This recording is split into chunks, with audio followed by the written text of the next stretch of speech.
What's going on, guys? Welcome back to We Want Picks. My name is Jacob, aka the Freckle Salamander. Thank you for joining me here today for the full card prediction and analysis for UFC Vegas 64, Lemos versus Rodriguez. Before we get started, make sure you like the video, subscribe if you are new. If you want all the early picks, bets, I know I've been making some bets and these lines are already moving. I just checked. Go to WeWantPicks.com. Become a premium member today. It is only $10 a month and you get all early access to everything. A DraftKings optimizer. It is a great way to show support on the channel but also get something in return. So go sign up, become a premium member, leave a comment below on the fight you are looking forward to the most on this card, and let's get in to the full card breakdown for UFC Vegas 64. First up, we have Tamires versus Ramona, and if I get some of these names wrong, I apologize, but this fight is one of the most surprising fights on the fight card. Where I broke down this fight, I know people don't like Ramona, right? She's lost 2 in the UFC. She's not like a super powerful girl. She's not very good anywhere as far as being excelling in any one aspect of mixed martial arts, but she is very well-rounded. And when I watch tape of Tamires, I'm thinking, oh my God, this girl is not very good at all. She has decent body lock control, and once she's on the ground, she is well-versed in jiu-jitsu off her back. She's chasing heel hooks and triangles and things like that nature. But Ramona in this matchup should be better, I think, almost everywhere, and these odds do not reflect that. I could not believe that Ramona is the underdog in this matchup. I don't play women's MMA bets. I try to stay away from it. The best advice I can give, I will say it every single week, is do not bet on women's MMA because a lot of times it goes to the judges. We have seen in the last couple weeks how absolutely stupid the judges are in these type of fights. So stay away from this fight. But if you're looking for some underdog plays, I think Ramona is there as an underdog play. She is very well versed everywhere. I don't think that Tamires can get the takedowns that she needs. And on the feet, Ramona is actually a striker. Tamires has shown in the film that I watched that she is clueless on the feet. Those wild haymakers, let's say maybe she does catch one of those, but this is a Ramona play all the way. As an underdog pick, first fight of the night, a UFC coming. You got Ramona making her third fight. She is fighting for her UFC life. I'm Ramona all the way in this matchup. Let's move on to the next one. Jake Hadley and Carlos Candelario. And listen, I'm a big Carlos guy. I love Carlos. He is a relentless wrestler, and he will be non-stop in this matchup. It's going to be a tough finish for Jake Hadley, the favorite in this matchup. I see this very similar to the Cody Durden fight of last week. Carlos needs to be Cody Durden. He needs to get early takedowns, be relentless with the top pressure, and hold Jake to the ground. But Jake is a Jake, man. I'm a Jake. He's a Jake. I have never taken an L in my life, and Jake is very, very well-rounded everywhere. He's going to have the major striking advantage in this matchup. Carlos is going to be a step behind in every single striking exchange, and even in the grappling, Jake is very good off his back, very good in scrambling. So Carlos needs to be careful, not only in those takedowns, he needs to watch his neck and all sorts of that stuff, but even if he gets takedowns and he ends up on top, Jake is very good with those triangles off his back, arm bars, always looking for something, sweeps to get back to his feet, and that's where he's going to excel in this matchup. So I'm Jake all the way in this matchup. I love Carlos. He does have a path to victory with the stalemate wrestling. This fight needs to be boring on the ground.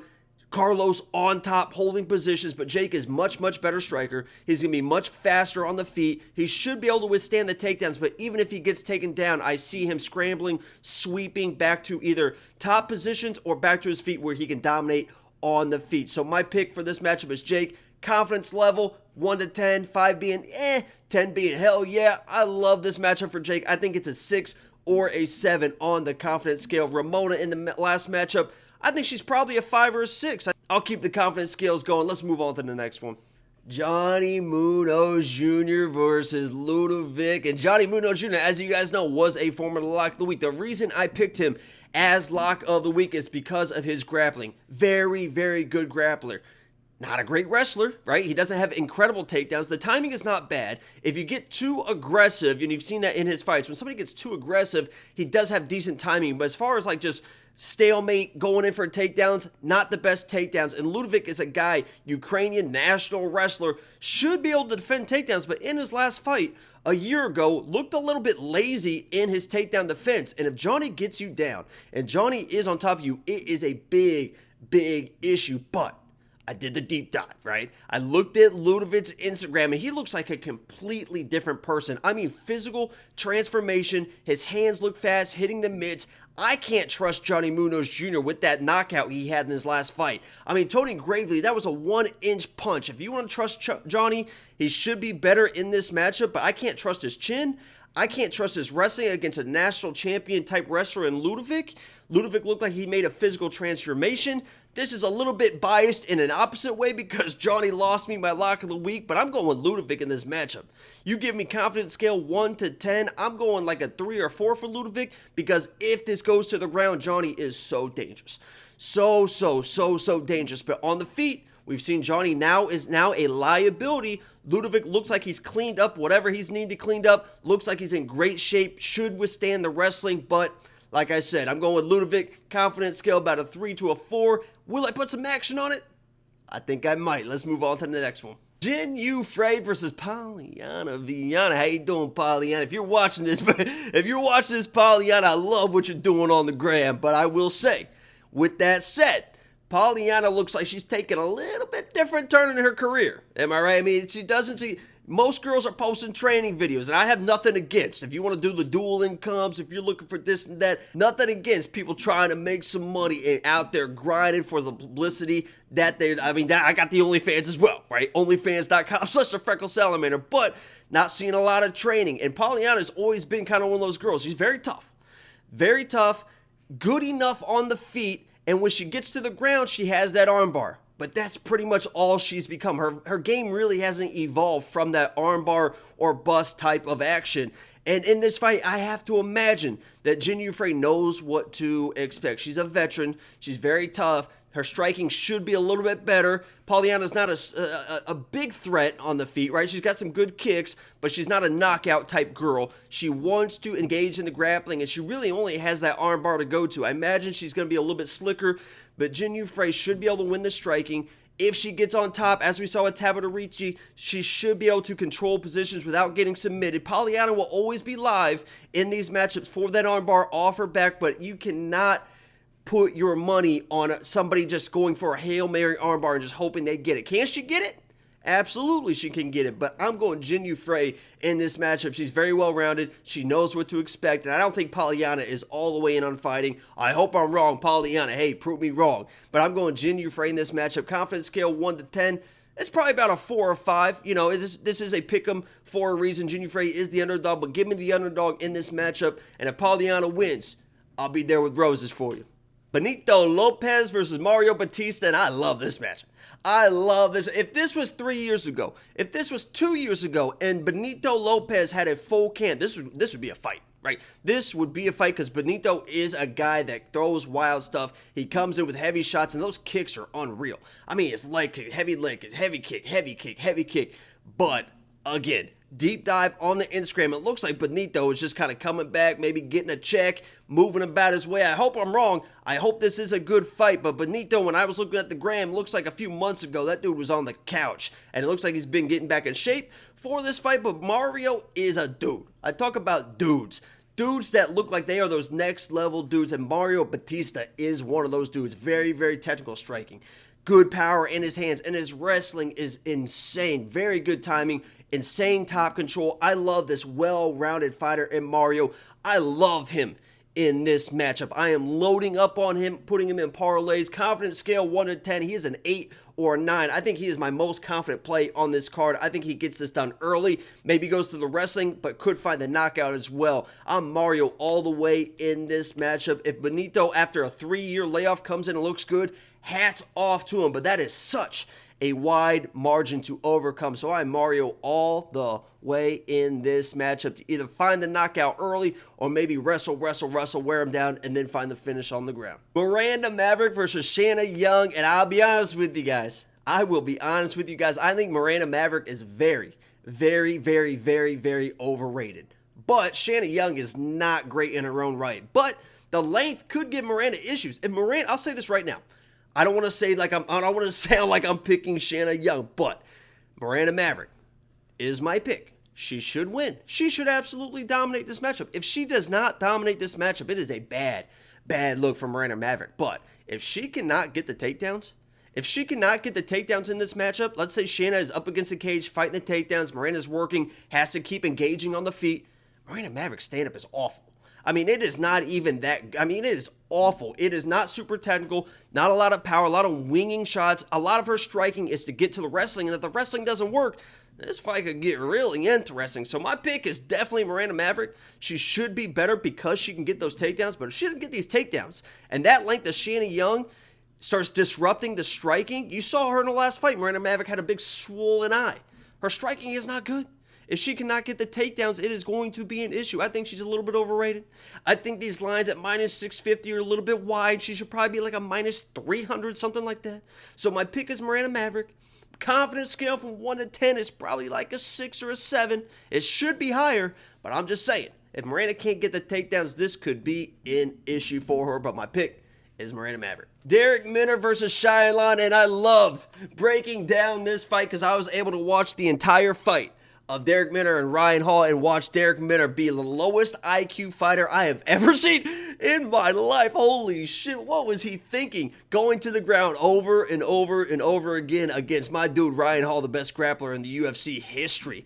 And against Shayilan, it could be more of the same because Darrick Minner is a guy that wants to fight to the ground and wants to chase submissions over positions. And can he get a Hail Mary submission? Absolutely he can. If Shayilan starts shooting takedowns, the guillotine will be there, the front chokes will be there, but Shayilan should have power in his hands. He should be able to withstand the wrestling, right? He should be able to withstand the wrestling of Darrick Minner, and he's going to have a major striking advantage. Darrick Minner does throw heavy shots, which leaves him exposed to big shots, and Shayilan is so tight and technical with his shots and has the wrestling advantage as well. This should be a dominant win by Shayilan. I mean, if Darrick Minner comes in and finds a Hail Mary submission, it is what it is. He will always be live for that, but Shayilan should be better on the feet. He should have the wrestling, and even if he does get taken down, he should be able to survive enough to withstand any submission threat for Darrick Minner. So I'm Shayilan all the way in this matchup. Confidence level 1 to 10, I'm like a 7 or an 8 for Shayilan. He is one of my more confident picks in this matchup. Let me know if you think Darrick Minner can get that Hail Mary submission. He couldn't get it against my dude Ryan Hall, and I don't see him getting it done today. Jailton Almeida versus Maxim Grishin, and I'll be honest, this is none of the ones. This is one of those Miranda Maverick type fights again, where Jailton, very good. He is my pick in this fight. I don't want to get it twisted. He is my pick in this fight. Very dominant.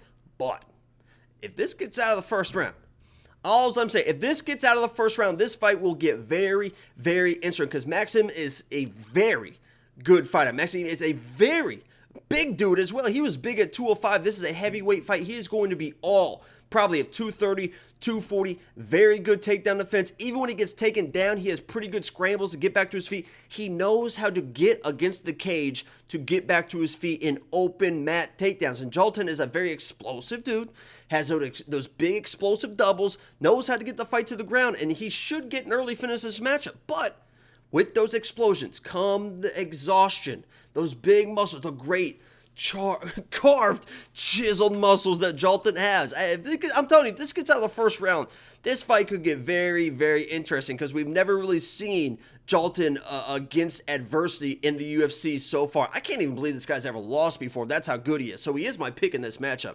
But I'm just saying, if this gets out of the first round, this could get very interesting. I think he's able to get the takedown, able to get that finish. But Maxim is a guy that is big. He knows what he's doing in there, and he knows how to make fights boring in his type of fight. So my pick is Jailton.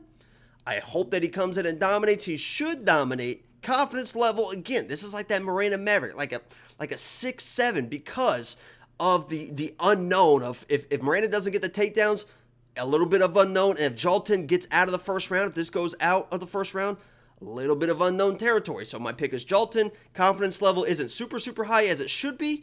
You know, I agree with the odds. I'm going about 6 or 7 on, but my pick is Jailton. Mark Madsen versus Grant Dawson. Grant Dawson's a dude, man. Grant Dawson is an absolute dude in this matchup, but guy has cardio issues, and the cardio issues aren't really his fault because his pace and his pressure early rounds. It's not like he does nothing and gets tired. The guy is relentless. I mean, there is nobody more relentless than Grant Dawson, and even when he gets tired, he still doesn't stop. The guy is absolutely exhausted. He will still find your ankle. He will still get you to the ground. Can he get those takedowns versus an Olympian? Mark Madsen, I think he's able to. You know, I think he's able to. Mark Madsen, obviously the Olympic wrestler, has good takedown on his own, but in the matchups that I've seen in these takedowns, like against Vince Pichel was able to scramble and reverse some position on Mark Madsen. There is hardly anyone in this division that is better at scrambles and reversing positions than Grant Dawson. You are going to see a relentless offensive attack, and Mark Madsen, his wrestling is going to be put to his test.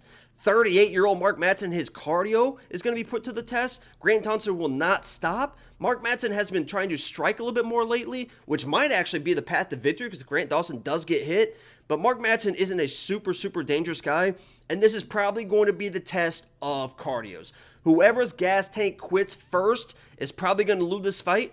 But even if Grant Dawson's cardio quits first, he will still keep going. And I don't know if I can say the same for a 38-year-old Mark Madsen. So my pick in this matchup is Grant Dawson. I think he's able to, even if he gets taken down, is able to win scrambles and really wear down the 38-year-old. I know I keep saying 38, but he is 38 years old, Mark Madsen. So my pick for this fight is Grant Dawson. I actually am pretty confident on it. 1 to 10, I put it again about a 6 or a 7. I do love him in this matchup because Mark Madsen is not super dangerous on the feet, and even on the ground, he's more of a control guy rather than a submission threat. So my pick for this fight is Grant Dawson. I hope he gets it done early because I think he absolutely is a dude in this division. Next up, we have Tagir versus Nate Maness, and this is one of those, I know this is going to be a trendy pick. Nate Maness is probably going to be a trendy pick, but I would be very careful. These odds are already moving. I put money on Tagir, and they are getting wider by the second, so you might want to chase it if you feel as good about Tagir as I do. And the path to victory is the wrestling. Right, we saw Nate against Umar get completely controlled on the ground. Tagir in his last matchup versus Tim Elliott, that was a weird fight, right? You can't really hold him to that fight because Tim Elliott is a wild dude. I mean, he is a relentless, wild, unorthodox dude on the feet, and for whatever reason, Tagir wanted to get in this striking exchange with this super unorthodox guy and pay the price for it, right? That was a very close fight. Tagir might have won that decision. It was a super close fight, but he could have won that fight with takedowns, and for some reason, I think Khabib was yelling at him like, what the hell are you doing?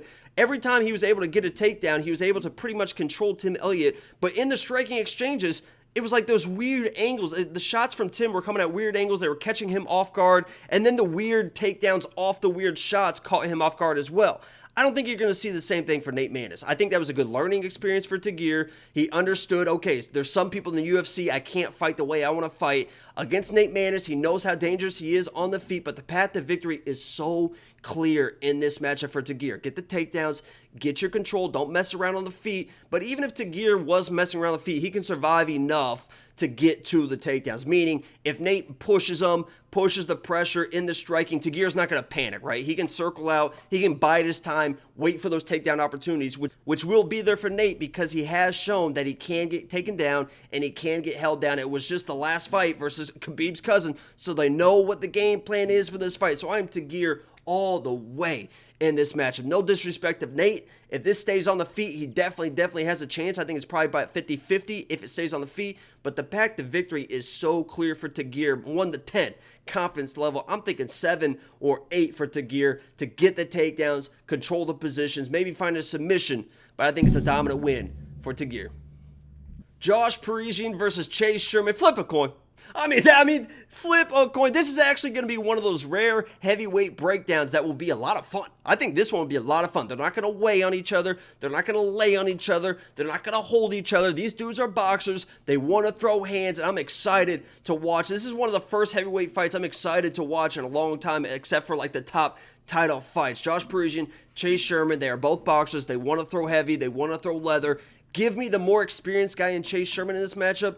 How do I feel about it? Flip a coin. Don't put money on it. If you want to put a little bit of action on either side just to have some fun with it, I understand. I don't see this in the distance. These boys are going to throw hands. They're going to throw heavy early. Chase Sherman, former heavyweight boxing, bare knuckle champion. He has the experience over Josh Parisian. It's a coin toss for a reason. It's a pick 'em for a reason. Give me Chase Sherman, but flip a coin, guys. Don't put any money on it. Let's sit back and enjoy these big dudes trying to break each other's faces. Neil Magny and D-Rod, and this is a very interesting matchup. I think Angelo has alluded to it as well. The biggest question mark in this fight is D-Rod's elbow and his staph infection. How much has that affected him? Because sometimes staph, you get on antibiotics, you get worn down, you can't train, and that was only a few weeks ago that the fight dropped. So D-Rod in this matchup is going to be the better striker. I mean, he is going to be the better striker. I like Neil Magny. He is a dude in this division, but he's going to be the gatekeeper. I mean, Neil Magny is the gatekeeper for this division. He usually loses the first round of almost every single fight. Then he starts wearing down his opponents. He starts getting these weird on the cage clinch takedowns and then controlling positions. I don't see him being able to do that against D-Rod. D-Rod has a lot to prove. That last fight against Lee, a lot of people are going to say, oh, he didn't look good in that fight. He didn't look, this and that. That was a weird fight, right? I mean, that was a short notice matchup, a weird week. You didn't know who you were going to fight. The card was falling apart. D-Rod comes in against a super dangerous dude in Lee, and he fought that way, right? I mean, he fought to not get knocked out, and I know a lot of people say he didn't win that decision, but, he still held his own against a guy he did not train to fight. He did not train to fight this dude, and he was a super dangerous guy. Neil Magny is not super dangerous. So D-Rod can get more of his flow in this matchup. He should be the better striker in what should be a mostly striking matchup, and I don't see Neil Magny being able to wear down D-Rod the same way he wears down previous opponents to win decisions. So in this matchup, I got to go D-Rod. It's a pick 'em, but D-Rod is the slight dog. He should be the better striker in a mostly striking matchup. And I'm going D-Rod. Confidence scale, I think it's about a 5 or a 6 because I do have respect for Neil and the way that he's able to wear down opponents and get timely takedowns. But I'm going D-Rod all the way in this matchup. Now we have the main event versus Marina Rodriguez and Amanda Lemos. And I'm a little bit biased in Amanda Lemos. Not super biased. I will give you a technical breakdown in this fight, but Amanda Lemos is the real deal. I know she hasn't fought like the greatest level competition. That Andrade fight was a shame. I think she was going to dominate that fight. She found that standing head and arm triangle, which it's a shame that it ended that way because I wanted to see Lemos really shine in a matchup versus a top tier competition. I think she's the real deal. I think she comes in, is able to land some leather on Marina Rodriguez. Can she knock her out? She better hope, right? Because if she does not knock out Marina Rodriguez in the first round and a half, maybe 2 rounds, she's in trouble because she does get tired. You saw that in the Angela Hill fight. She was destroying Angela Hill in the first round, got tired, chasing a finish as most people would. I don't discredit her as much in that fight because she did dominate the first round of that fight, but she couldn't put Angela Hill away, and you saw how tired she get. This could be the same situation. She could come in, looks like she's dominating the first round, dominating the second round. All of a sudden, it's like, uh-oh, she is tired. And when she gets tired, you saw in that Angela Hill fight, it is not good. She does not come back from being tired. I said the same thing about Vivi, right? Vivi was very live in that fight, but as she gets tired, she does not come back. That's going to be the same thing. Marina Rodriguez, this is technical versus power. Marina Rodriguez is the more technical fighter. But again, if you saw that Amanda Ribas fight, she was taken down and controlled an entire round by Amanda Ribas. I almost said my girl, but it is my girl, Amanda Ribas. Maybe a Lemos comes in with a little bit of a different game plan, gets a takedown, works the ground game, tries to find a submission because Marina is susceptible to being on her back. But this is technical versus power. Give me Amanda Lemos because I think she does have real deal power. She can find those shots early in the first second because Marina does get in firefights at times. She does get wild at times because she does have power in her own right. She won't have the power of Amanda Lemos.